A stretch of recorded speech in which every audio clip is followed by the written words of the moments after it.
Bismillahirrahmanirrahim. Assalamualaikum warahmatullahi wabarakatuh. Alhamdulillahilladzi bi ni'matihi tatimmus shalihat. Segala puji bagi Allah Subhanahu wa taala yang dengan nikmatnya semakin menyempurnakan kesolihan kita. Alhamdulillahi ala kulli hal. Segala puji bagi Allah Subhanahu wa taala atas segala urusan takdir yang menimpa di dalam kehidupan kita, baik yang sesuai dengan harapan kita ataupun kadang-kadang ia belum sesuai dengan apa yang kita inginkan. Tapi yakinlah al-insanu mudabbir wallahul muqaddir. Manusia boleh berencana, tapi Allah lah yang memiliki takdir, dan takdir dari Allah adalah takdir terbaik untuk setiap hamba-hambanya. Salawat dan salam semoga selalu tercurahkan kepada teladan kita, baginda Rasulullah Muhammad sallallahu alaihi wasallam. Teman-teman semua yang mudah-mudahan dirahmati Allah Subhanahu wa taala, hari ini kita masuk di pekan pertama atau di materi yaitu akidah dan akhlak. Maka hari ini Kareza izin untuk menyampaikan tema tentang akidah, dan salah satu akidah yang harus betul-betul diyakini dan tidak boleh goyah di dalam kehidupan kita adalah meyakini bahwa surga itu telah ada dengan semua kenikmatan yang telah Allah janjikan. Maka hari ini Kareza membawa satu buku tulisan daripada Ibnu Qayyim al-Jauziyah yang berjudul dengan judul asli Hadil Arwah ila Biladil Afrah, atau ketika sudah diterjemahkan judulnya menjadi Tamasya ke Surga, wisata ke surga. Teman-teman mungkin pernah jalan-jalan. Di sini ada yang pernah jalan-jalan? Pasti ada ya, insyaallah. Tapi jalan-jalan ke surga sudah ada yang pernah? Karena salah satu syaratnya adalah dia harus meninggal dulu. Jadi hari ini kita akan coba membahas bagian daripada buku ini yang berjudul Wisata ke Surga. Yang buku ini akan membuat gambaran kepada kita bagaimana indahnya surga yang telah Allah janjikan untuk kita semua sebagai kaum muslimin yang beriman kepada Allah Subhanahu wa taala. Sehingga harapannya adalah nanti setelah kita mempelajari buku ini, kita semakin bersemangat untuk melakukan kebaikan karena ada tempat yang sangat indah yang telah Allah janjikan untuk kita semua, yaitu surga di sisi Allah Subhanahu wa taala.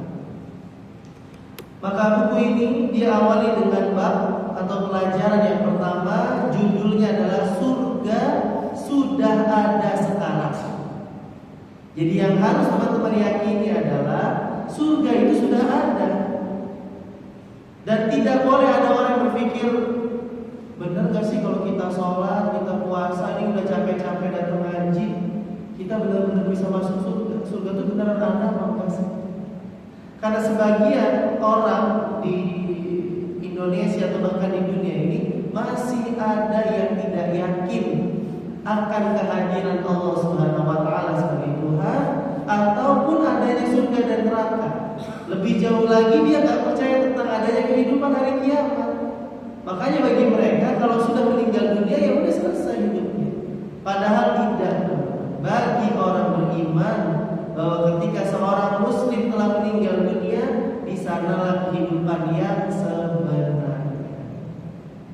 Maka bab ini dimulai dengan surga sudah ada sekarang. Dari mana kita tahu bahwa surga sudah ada? Setidaknya dari dua kisah.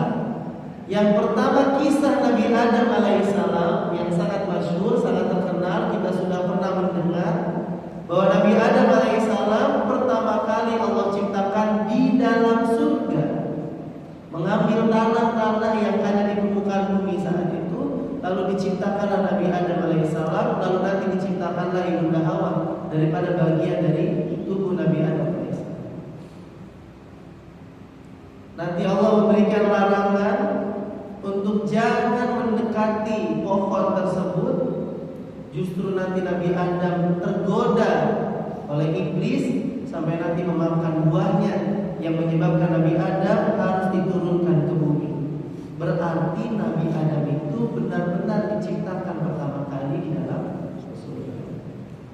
surganya sudah. Ya kalau surganya belum ada, dulu Nabi Adam tinggal sebelum diturunkan ke permukaan. Maka itu kisah pertama yang sangat masyhur, kita sudah sama-sama pernah mendengar bahwa Nabi Adam alaihissalam diciptakan oleh Allah di dalam surga dan nanti diturunkan ke bumi sebab Nabi Adam alaihissalam melanggar daripada perintah Allah Subhanahu wa taala. Dan juga di dalam Al-Qur'an teman-teman bisa buka surat An-Najm, surat ke-53 ayat yang ke-13 sampai 15. Jadi surat An-Najm ini juga surat yang menggambarkan bagaimana Allah Subhanahu wa taala telah menciptakan surga. Kata Allah Subhanahu wa taala di dalam Al-Qur'an surat An-Najm ayat 13 sampai 15, A'udzu billahi minasyaitonir rajim. Wa laqad ra'ahu nazlatan ukhra 'inda sidratil muntaha 'indaha jannatul ma'wa. Dan sesungguhnya Muhammad sallallahu alaihi wasallam telah melihat Jibril alaihissalam dalam bentuk aslinya. Jadi Nabi Adam dan Nabi Muhammad sallallahu alaihi wasallam biasanya kalau berjumpa dengan malaikat Jibril dalam bentuk menyerupai manusia, berpakaian putih, tampan, bersih. Biasanya selalu dalam bentuk manusia. Tapi ini ketika peristiwa Isra wal Mi'raj, Nabi SAW naik ke atas langit ke Sidratul Muntaha, Nabi dibersamai malaikat Jibril dalam bentuk aslinya. Bagaimana bentuk malaikat Jibril dengan rupa aslinya? Kata Nabi SAW di dalam peristiwa penerimaan wahyu yang pertama, malaikat Jibril itu sayapnya menutup ufuk. Jadi kalau kita melihat nih dari atas bukit saat itu yang belum ada bangunan sama sekali, kalau kita melihat sampai ke ujung mata kita sanggup melihat, di situ langit tertutup dengan sayapnya malaikat Jibril. Jadi malaikat Jibril itu besarnya luar biasa. Nah, saat peristiwa Isra Mi'raj, Nabi naik ke langit ke Sidratul Muntaha dibersamai malaikat Jibril juga sama, malaikat Jibril dengan bentuk aslinya. Sesungguhnya Muhammad SAW telah melihat Jibril alaihissalam dalam bentuk aslinya pada waktu yang lain, yaitu di Sidratul Muntaha.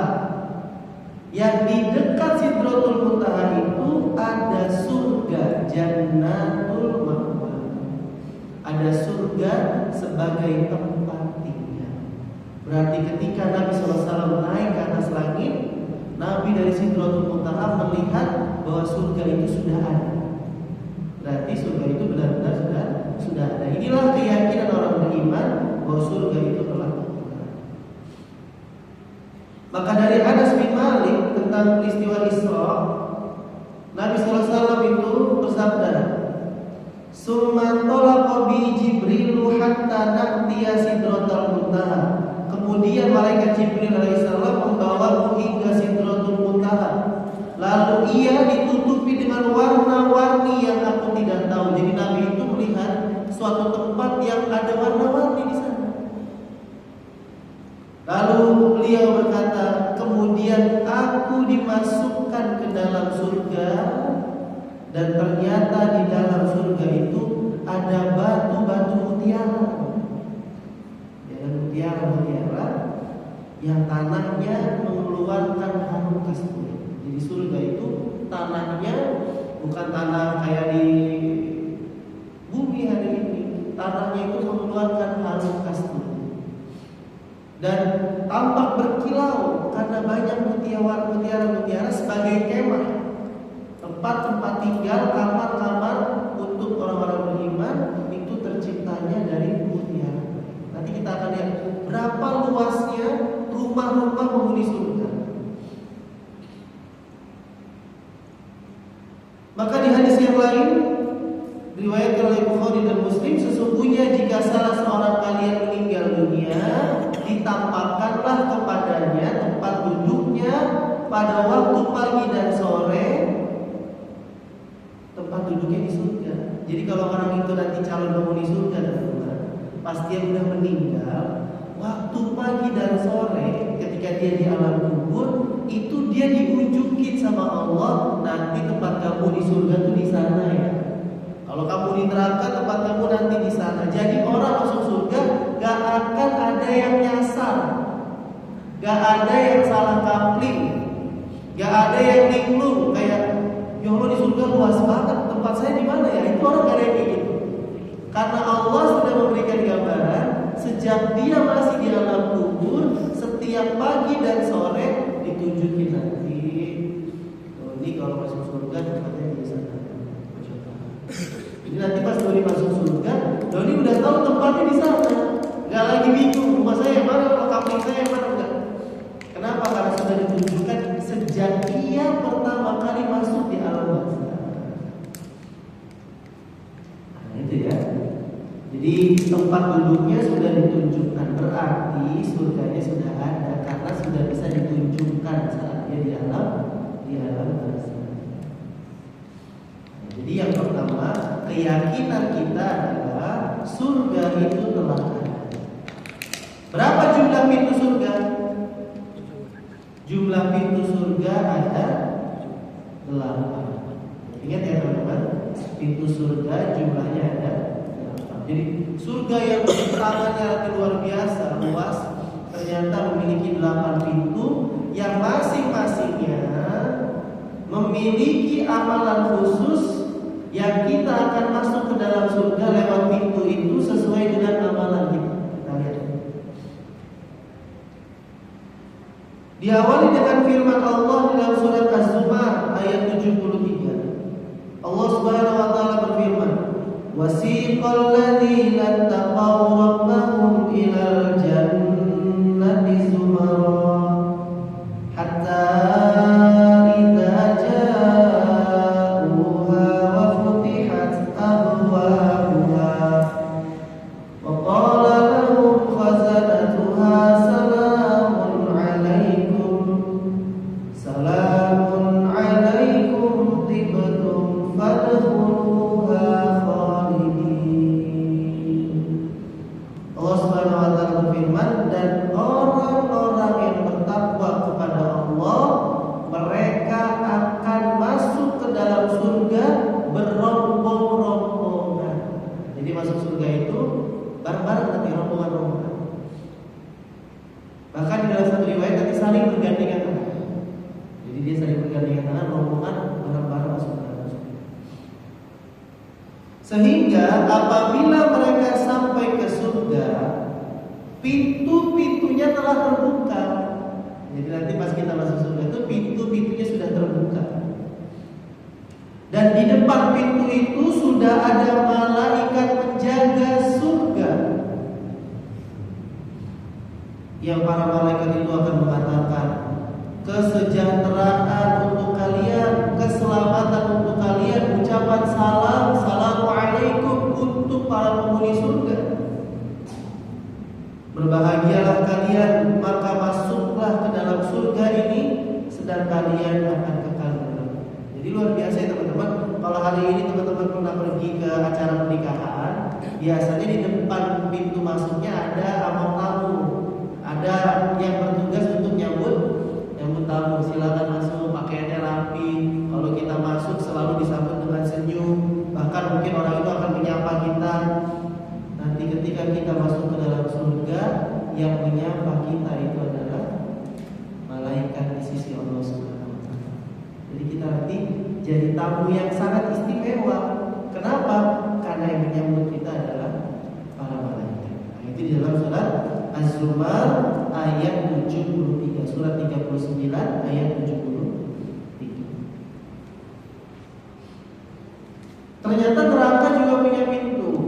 Disebutkanlah hatta idza ja'uha futihat abwabuha. Sehingga apabila mereka sampai ke neraka, dibukakanlah pintu-pintu neraka itu. Jadi neraka punya pintu, surga juga punya pintu. Berapa pintu surga? Fil jannati samaniyatu abwab. Di surga itu ada 8 pintu. Apa aja pintunya? Ada saya sebutkan.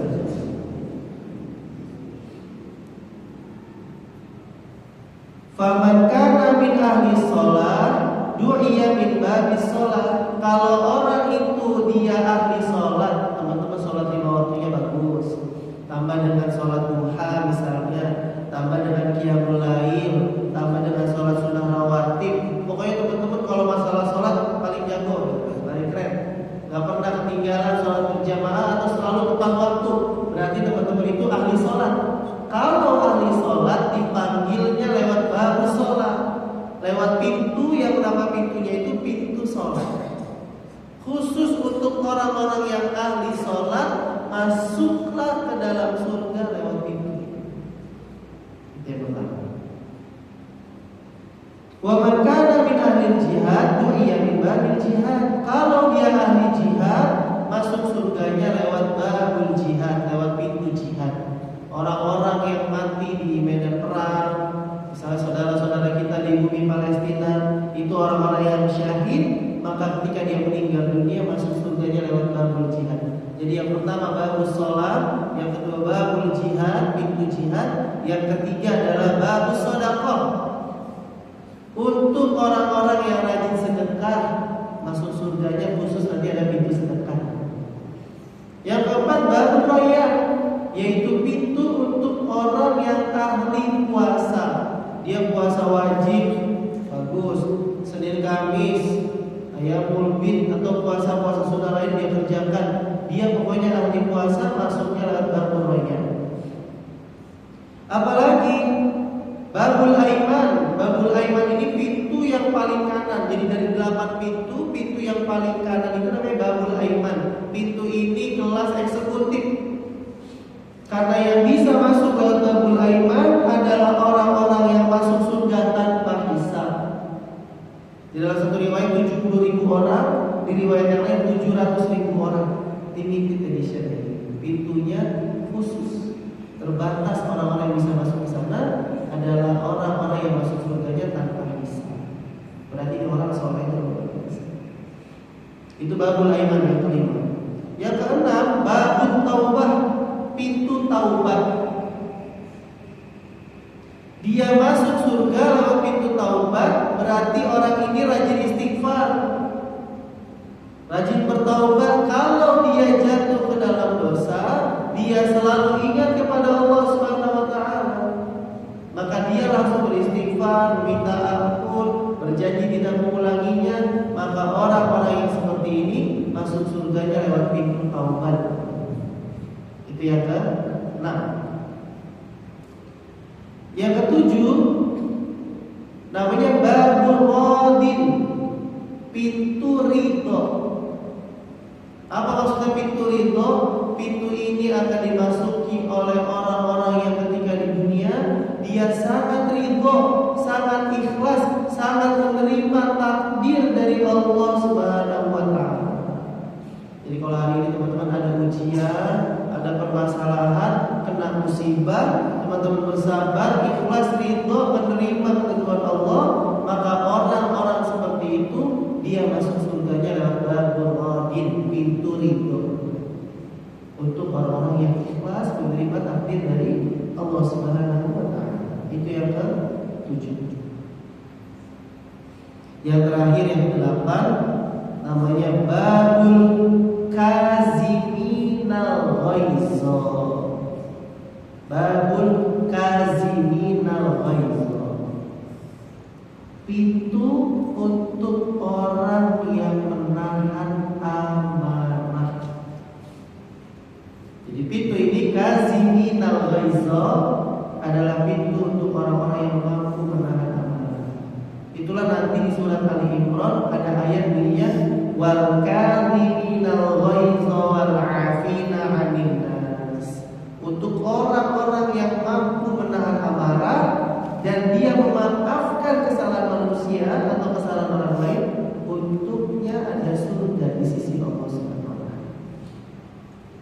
Jadi ada berapa pintunya teman-teman? 8. Surganya sudah ada, pintunya ada 8. Pintu sholat, pintu jihad, pintu sedekah, pintu puasa, pintu paling kanan, pintu taubat, pintu ridho, dan pintu menahan amarah. Itu amalannya juga bisa kita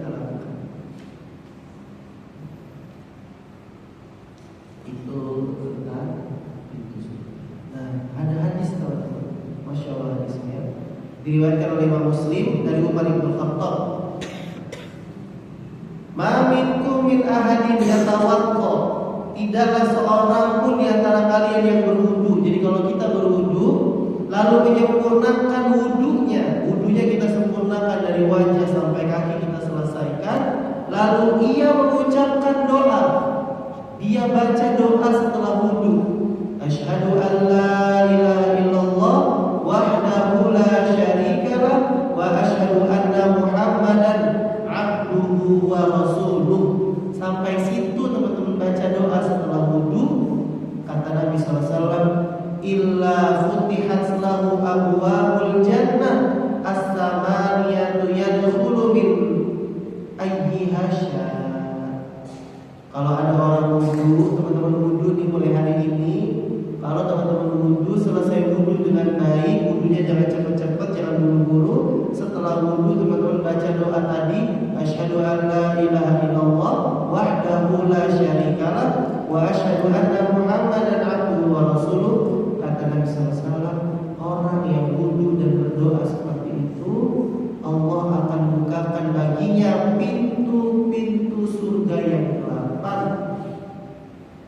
Dan ia boleh masuk dari pintu mana saja yang ia kehendaki. Jadi teman-teman boleh pilih nanti mau masuk surganya lewat mana.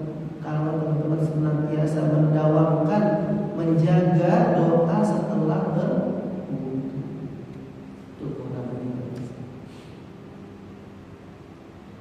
Kita masuk pada luasnya pintu surga. Jadi teman-teman nanti bisa punya gambaran. Tapi kalian saya tanya dulu, kira-kira lebih besar pintunya atau lebih besar ruangannya? Kalau teman-teman masuk ke dalam ruangan, lebih besar pintunya atau lebih besar ruangannya? Pasti ruangannya. Ini ruangan masjid, lihat pintunya. Walaupun pintunya besar, tapi lebih besar masjidnya daripada pintunya. Hari ini kita akan coba lihat bagaimana besarnya pintu surga. Kalau pintunya aja sebesar itu, bagaimana dengan surga?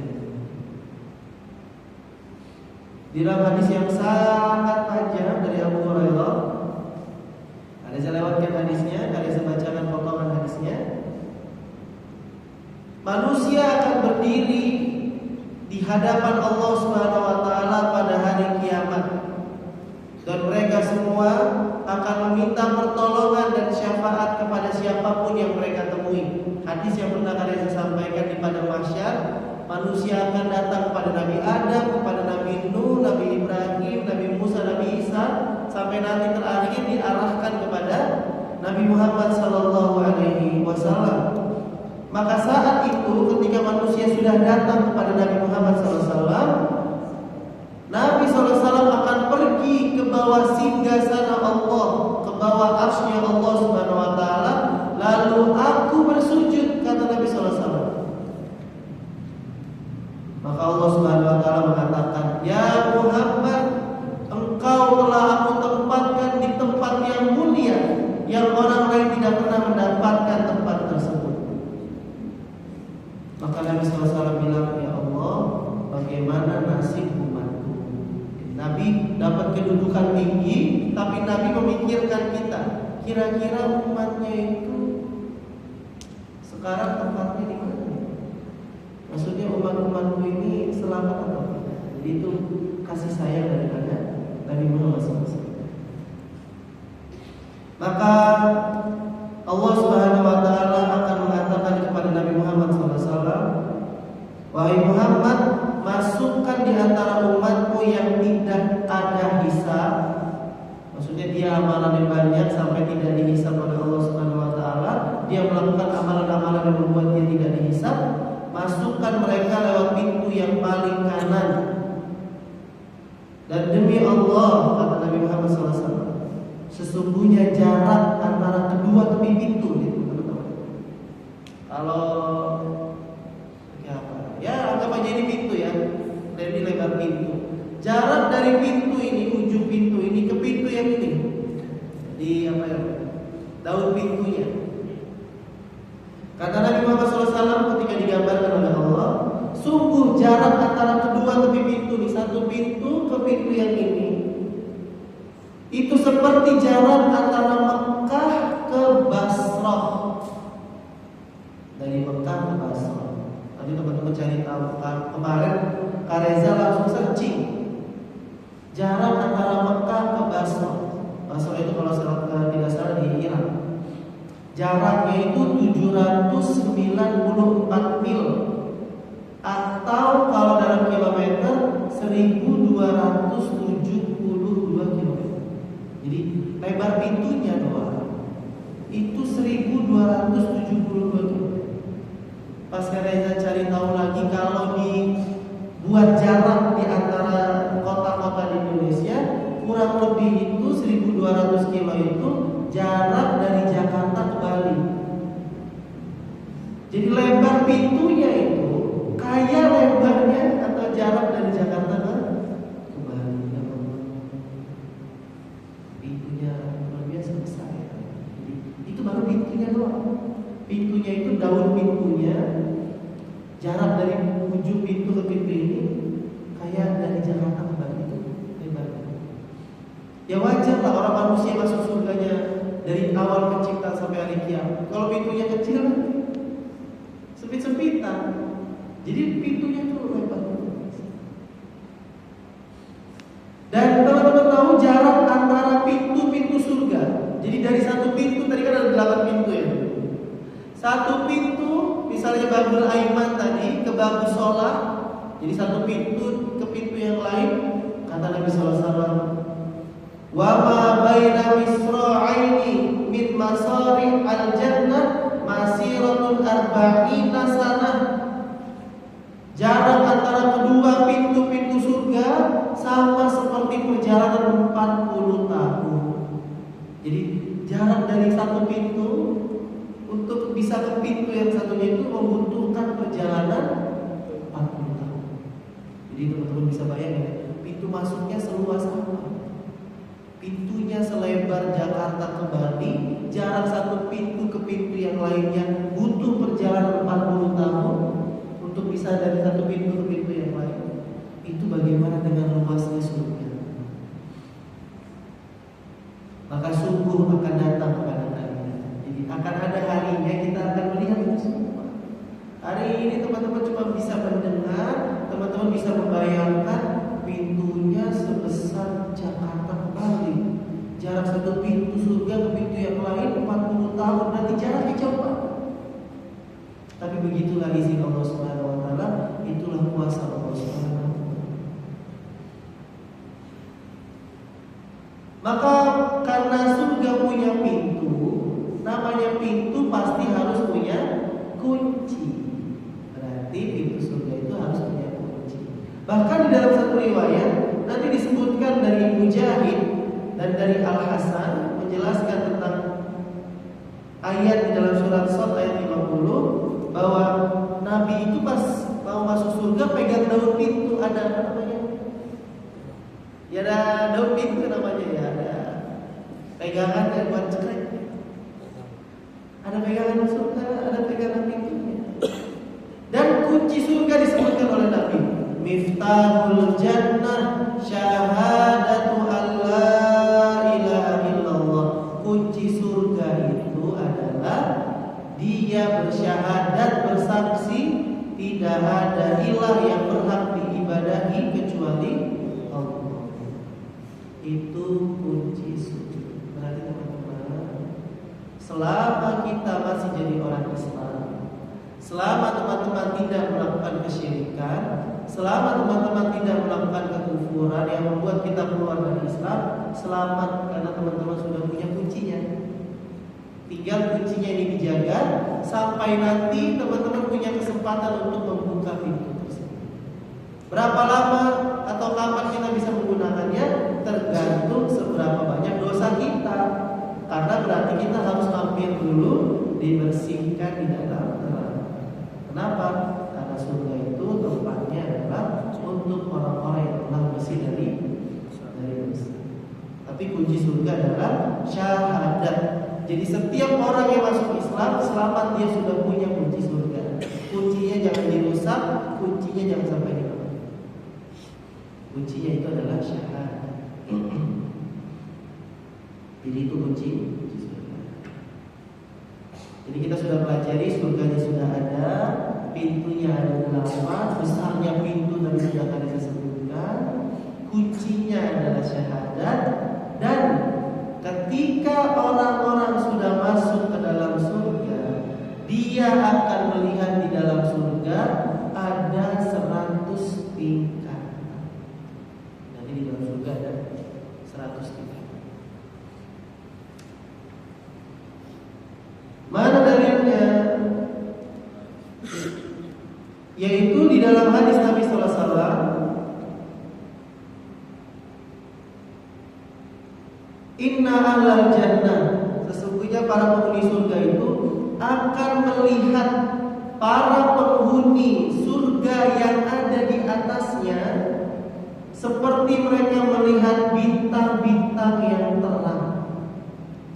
Jadi teman-teman harus tahu dulu jarak antara satu tingkatan ke tingkatan yang ada di atasnya itu seperti orang melihat bintang yang terang. Berarti kira-kira jaraknya dekat atau jauh? Jauh. Teman-teman kalau hari ini melihat bintang, itu kenapa bintangnya kelihatan kecil? Saking jauhnya, aslinya bintangnya itu besar. Tapi karena saking jauhnya terlihat sangat kecil. Maka nanti orang-orang itu akan melihat penghuni surga dengan kamar-kamar atau rumah yang ada di atas tingkatan dia itu kayak dia melihat bintang-bintang. Mereka seperti melihat bintang terang yang tampak dari ufuk timur dan barat karena perbedaan jarak yang ada di antara mereka. Mereka berkata, ketika melihat ada kamar-kamar di atas yang sangat tinggi, maka para sahabat bertanya, "Ya Rasulullah, apakah tempat itu adalah tempatnya para nabi yang tidak bisa kami dapatkan?" Jadi tempat yang tinggi kayak bintang tadi di atas itu, apakah itu khusus surganya para nabi dan rasul? Kata Nabi SAW, "Benar. Demi Allah yang jiwaku berada di tangannya, laki-laki yang beriman kepada Allah dan membenarkan para rasul." Maksudnya itu tempatnya para nabi dan rasul. Tapi orang biasa yang bukan nabi dan rasul juga bisa ada di posisi yang tinggi seperti itu, selama dia beriman kepada Allah dan rasulnya dengan benar.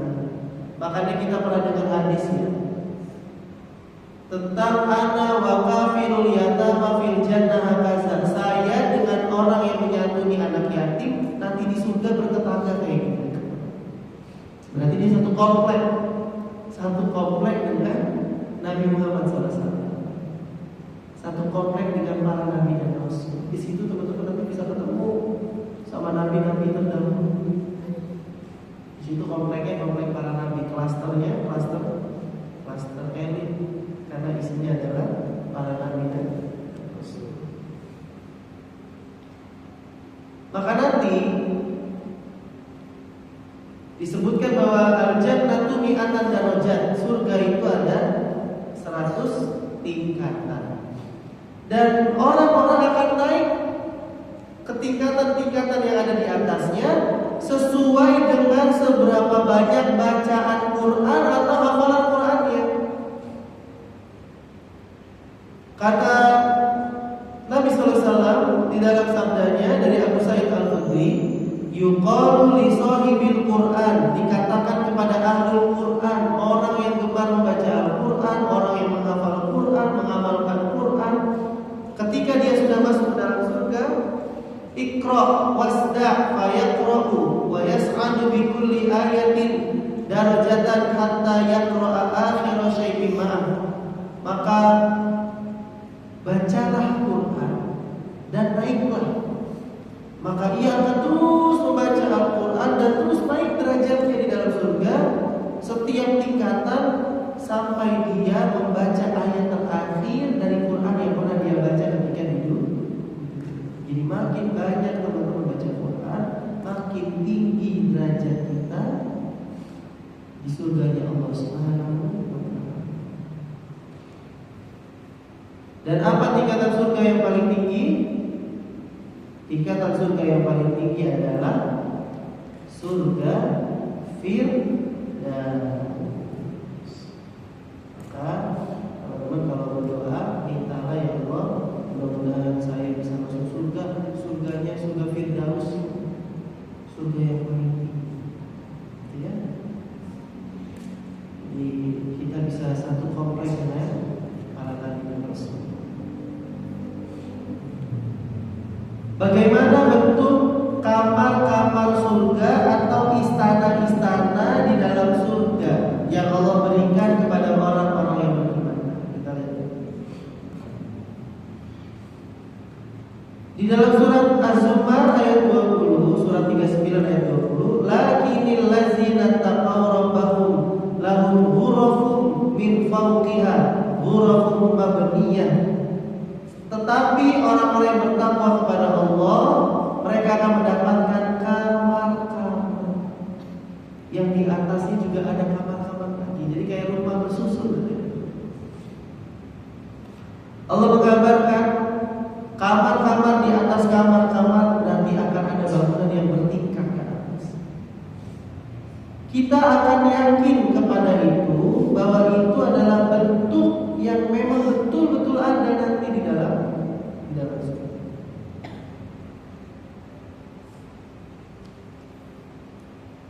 Maka Nabi SAW menjelaskan tentang ayat yang tadi, innalil mu'minina fil jannah, sesungguhnya bagi seorang mukmin di surga akan ada kemah yang terbuat dari mutiara-mutiara yang berlubang.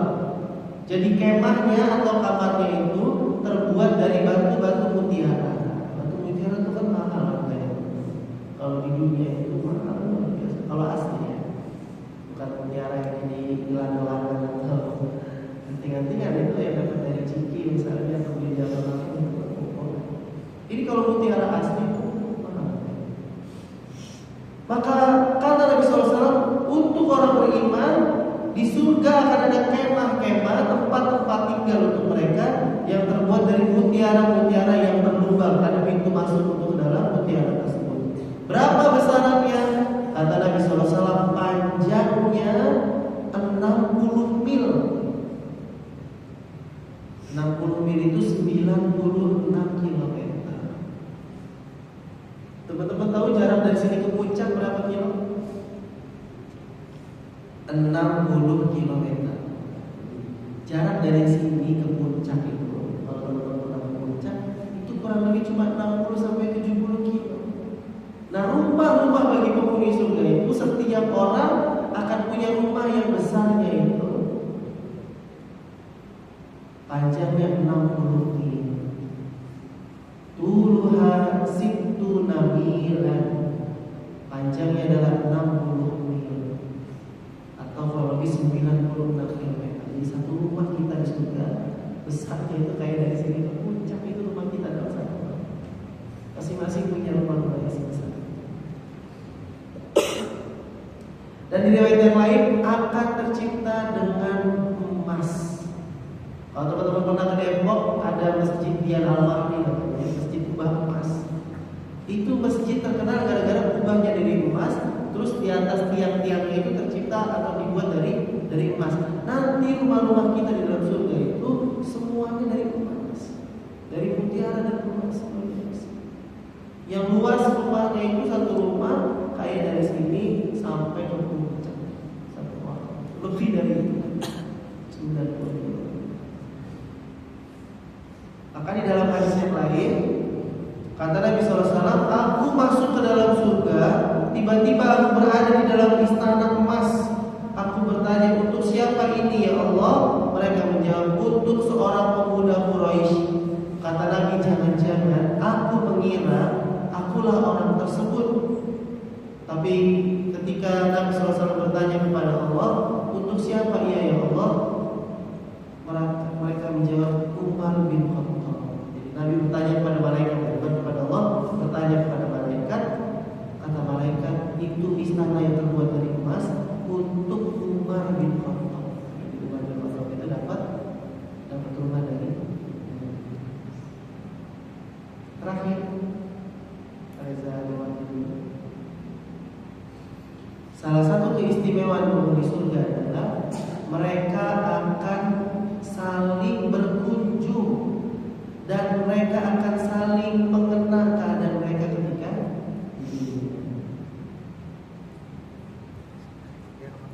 Surat As-Saffat ayat 50 sampai 57. Ada saya bacakan ayatnya.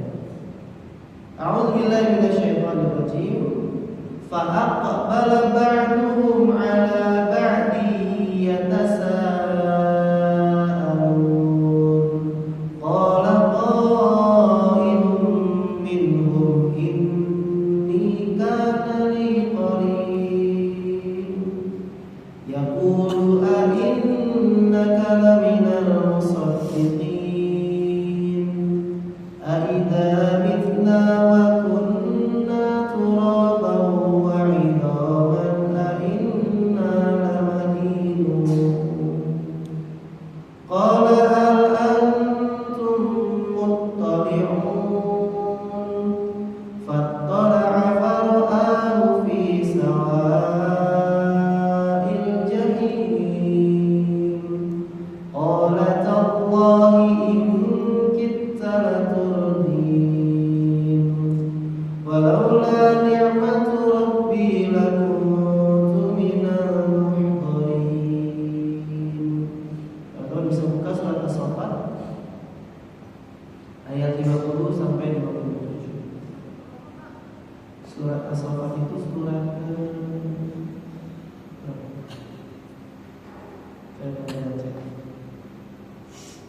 Surat As-Saffat.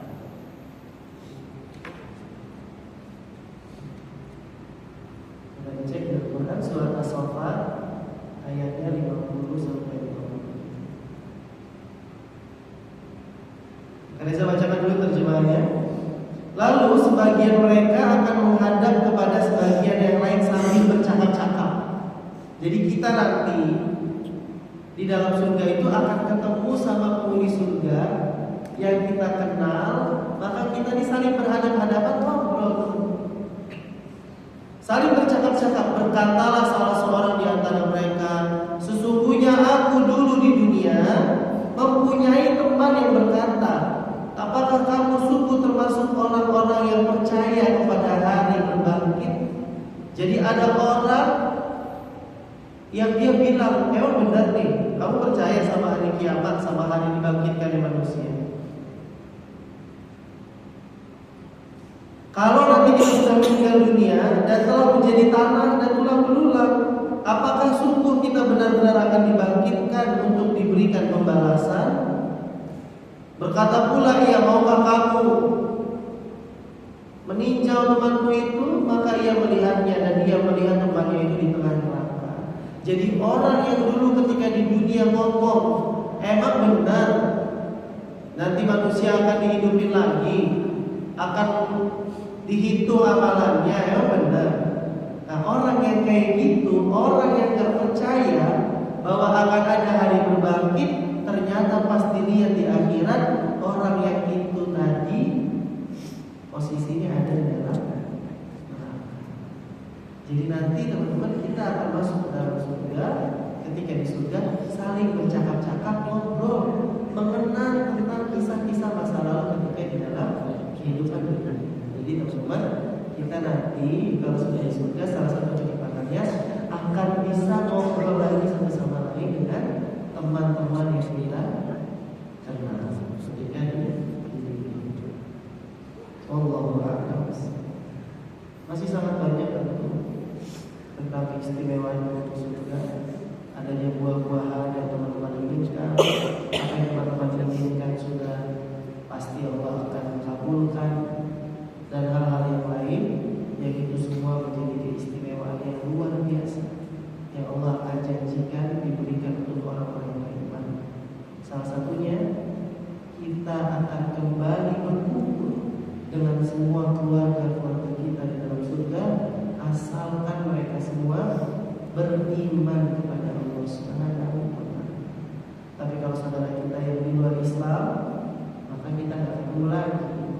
Karena dalam keyakinan Muslim, keyakinan Islam, yang boleh dan bisa masuk surga cuma orang Islam. Maka bersyukurlah kita lahir dari keluarga muslim, karena kita sudah memegang kunci surga, tinggal kita menjaganya, memperbaikinya sehingga kita bisa menggunakannya nanti di kehidupan akhirat. Allahu a'lam. Mungkin itu yang bisa saya sampaikan di pertemuan kali ini. Mudah-mudahan apa yang saya sampaikan bisa bermanfaat. Kalau ada yang benar tentu datangnya dari Allah dan Rasulnya, yang salah pasti dari saya Arif. Mudah-mudahan Allah maafkan dan mohon izin teman-teman, setelah ini kalian harus pamit karena kalian harus mengisi kajian mabit untuk anak-anak PPA di Al-Fatihah jam 9. Jadi kalian harus pamit, nanti dicicipi dulu undangan yang sudah diisi. Mungkin itu kita tutup dengan kafaratul majlis. Subhanakallahumma wa bihamdika asyhadu an la ilaha illa anta astaghfiruka wa atubu ilaik. Terima kasih. Assalamualaikum warahmatullahi wabarakatuh.